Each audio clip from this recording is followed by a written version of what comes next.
బాణుడి భగభగలతో అతలాకుతలమవుతున్న తరుణంలో రాష్ట్రంలో వాతావరణం ఒక్కసారిగా మారిపోయింది. హైదరాబాద్ సహా పలు జిల్లాల్లో వడగండ్లు, ఈదురుగాలులతో కూడిన వర్షం కురిసింది. ఉమ్మడి కరీంనగర్ జిల్లాలో ఈదురుగాలులు బీభత్సాన్ని సృష్టించాయి. ఎన్నికల వేడి పుంజుకున్న తరుణంలో భారీ ఈదురుగాలులు పార్టీలను కలవరపెడుతున్నాయి. మంతనిలో భాజపా బహిరంగ సభను ఏర్పాటు చేసింది. ఈ కార్యక్రమానికి రాజస్థాన్ ముఖ్యమంత్రి భజన్లాల్ శర్మ హాజరవుతుండగా అన్ని ఏర్పాట్లు చేశారు. కొద్దిసేపట్లో ఆయన ప్రసంగిస్తారని భావిస్తున్న తరుణంలో భారీ ఈదురుగాలులతో టెంట్లు మొత్తం కూలిపోయాయి. ఆ సమయంలో ప్రజలు లేకపోవడంతో పెద్ద ప్రమాదం తప్పింది. కరీంనగర్ ఎస్ఆర్ఆర్ కళాశాల మైదానంలో కాంగ్రెస్ పార్టీ ఆధ్వర్యంలో భారీ బహిరంగ సభను ఏర్పాటు చేశారు. ఈ సభకు ముఖ్యమంత్రి రేవంత్ రెడ్డి హాజరవుతున్న తరుణంలో అన్ని ఏర్పాట్లను ముమ్మరం చేశారు.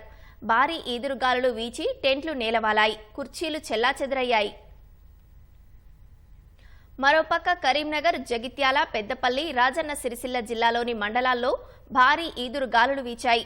వేములవాడ, జూలపల్లి, గన్నేరువరంలో భారీ ఈదురుగాలులతో కూడిన వర్షం కురిసింది. దీంతో అధికారులు విద్యుత్ సరఫరాను నిలిపివేశారు. కరీంనగర్తో పాటు హుజురాబాద్లో ఒక్కసారిగా ఈదురుగాలులు బీభత్సం సృష్టించాయి.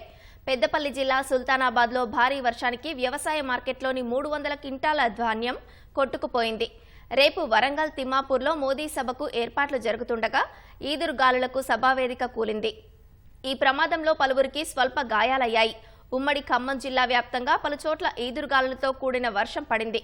ములుగు జిల్లాలోని వాజేడు, వెంకటాపురం, మంగపేట, ఏటూరు నాగారం, తాడ్వాయి మండలాల్లో ఉరుములు, మెరుపులతో కూడిన వాన కురిసింది.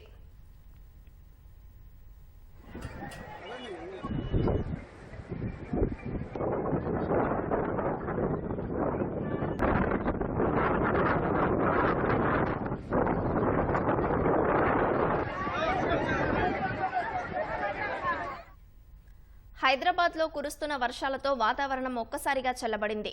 మేడ్చల్, మల్కాజ్గిరి జిల్లాలో పలుచోట్ల ఉరుములు, మెరుపులతో వర్షం కురిసింది. మేడ్చల్, కండ్లకోయ, దుండిగల్, గండిమైసమ్మ ప్రాంతాల్లో వర్షం కురుస్తోంది. మియాపూర్, చందాపూర్, గచ్చిబౌలి, రాయదుర్గం ప్రాంతాల్లో వానలు పడుతున్నాయి.